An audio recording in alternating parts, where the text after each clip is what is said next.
Friends, எப்படி இருக்கீங்க? இன்றைக்கி நம்ம இந்த புக்கை பற்றி பேச போகிறோம் அப்படின்னா, ஸ்டீஃபன் கிங் எழுதின த ஸ்டாண்ட் புக்கை பற்றி தான் பேச போகிறோம். ஸ்டீஃபன் கிங்கை one of the legendary writer ஆக்குனதே இந்த புக் தான். சின்ன புக் கிடையாது, பெரிய புக்கு.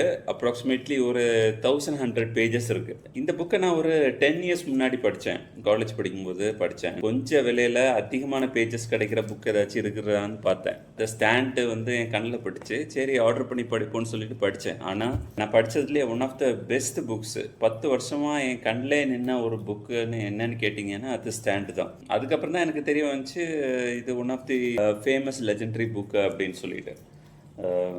2 வீக்ஸ் பேக் சரி திருப்பி இந்த புக்கை படிக்கணும் அப்படின்னு வந்து எனக்கு ஒரு ஆசை வந்துச்சு. So I bought this book and I just loved it.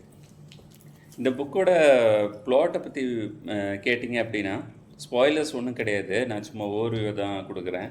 கொஞ்சம் கேரக்டர்ஸ் சரிங்களா, அந்த கேரக்டர்ஸ் எல்லாமே வந்து ஒரு பெரிய சூப்பர் ஃப்ளூ, அதாச்சும் ஒரு கோவிட் மாதிரி ஒரு வைரஸ் வந்து இந்த உலகத்தையே அழிச்சிருது. இந்த கேரக்டர்ஸ் எல்லாமே சேர்ந்து ஒரு இடத்துக்கு போகிறாங்க. போய் அவங்க எப்படி ஒரு கம்யூனிட்டியை பில்ட் பண்ணுறாங்க, அவங்களுக்கு என்னென்ன சேலஞ்சஸ் வருது, அவங்களோட எதிரி யார் அப்படின்னு சொல்லிட்டு தான் இந்த கதை போகுது.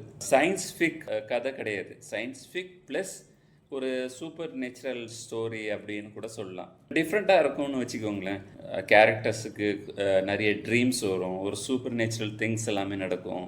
ஸ்டீஃபன் கிங் படம் யாராச்சும் பார்த்துருந்தீங்க அப்படின்னா உங்களுக்கு தெரியும் அந்த ஸ்டோரி லைன் எப்படி போகும் அப்படின்னு சொல்லிட்டு.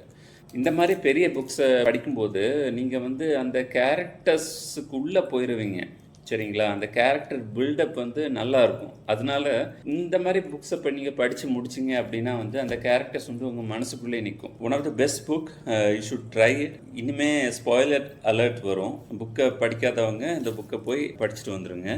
ஸ்டூ ரெட்மேன் அப்படின்னு சொல்லிட்டு ஒரு கேரக்டர் இருப்பான். அவனுக்கு கொஞ்சம் பேட் பாஸ்ட் எல்லாமே இருக்கும். அப்புறம் ஃப்ரானி அப்படின்னு சொல்லிட்டு ஒரு கேரக்டர், அப்புறம் லாரி ஆண்டர்வுட்னு சொல்லிட்டு ஒரு கேரக்டர், அப்புறம் நிக் ஆண்ட்ரோஸ், அப்புறம் ஹெரால்ட். இந்த ஹெரால்ட் கேரக்டர் வந்து ரொம்பவே விசித்திரமாக இருக்கும் சரிங்களா. நீங்கள் படித்து பார்த்தா தெரியும். இவங்க எல்லாருமே சேர்ந்து பவுல்டர்னு சொல்லிட்டு ஒரு யூஎஸ்ஏல இருக்கிற இடம் சரிங்களா. அவங்களுக்கு ட்ரீம்ஸ் வரும். ட்ரீம்ஸில் ஒரு ஓல்ட் லேடி வந்து இங்கே வாங்க, எல்லாருமே இங்கே வாங்க அப்படின்னு சொல்லுவாங்க. ஸோ எல்லாருமே அங்கே போவாங்க. போயிட்டு அதே சமயம் அவங்களுக்கு வேற ஒரு ட்ரீம்ஸும் வரும்.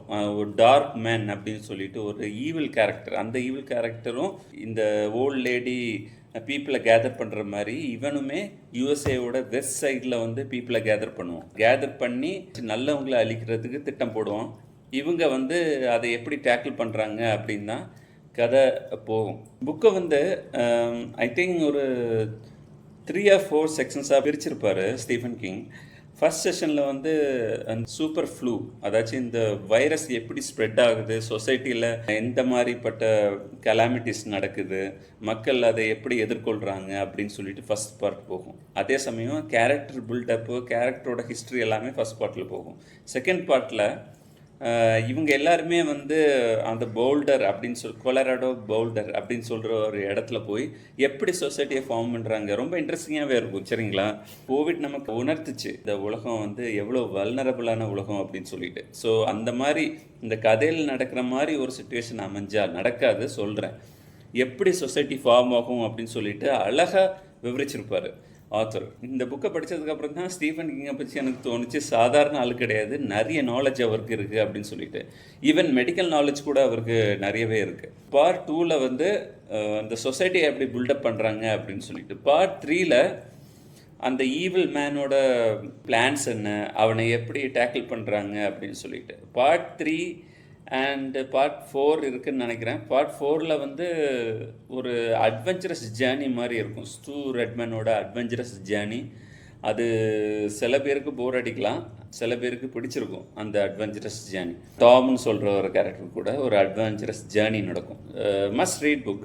நீங்கள் நல்லா என்ஜாய் பண்ணுவீங்கன்னு நினைக்கிறேன். இந்த புக்கை படிச்சுட்டு உங்களோட கமெண்ட்ஸ் என்னென்னு தெரியப்படுத்துங்க. Okay. At the same time இப்போ தான் எனக்கு தெரிய வந்துச்சு, த ஸ்டாண்ட் அப்படின்னு சொல்லிட்டு ஒரு மினி சீரீஸ் கூட இருக்குது சரிங்களா. நம்ம ஓடிடி பிளாட்ஃபார்ம்ஸில் வரல. ஸோ நீங்கள் டவுன்லோட் பண்ணி பார்க்கணுன்னா பாருங்கள்.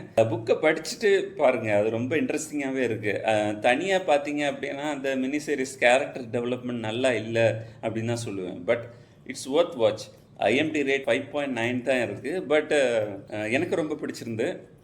நான் எப்படியும் ஒரு இந்த ஸ்டோரிக்கு 7+ ரேட்டிங் தான் கொடுப்பேன் இந்த மினி சீரீஸ்க்கு. ஸோ புக்கை படிங்க, கமெண்ட்ஸ் போடுங்க, பிடிச்சிருந்தா மினி சீரீஸும் பாருங்கள். டேக் கேர், பாய்.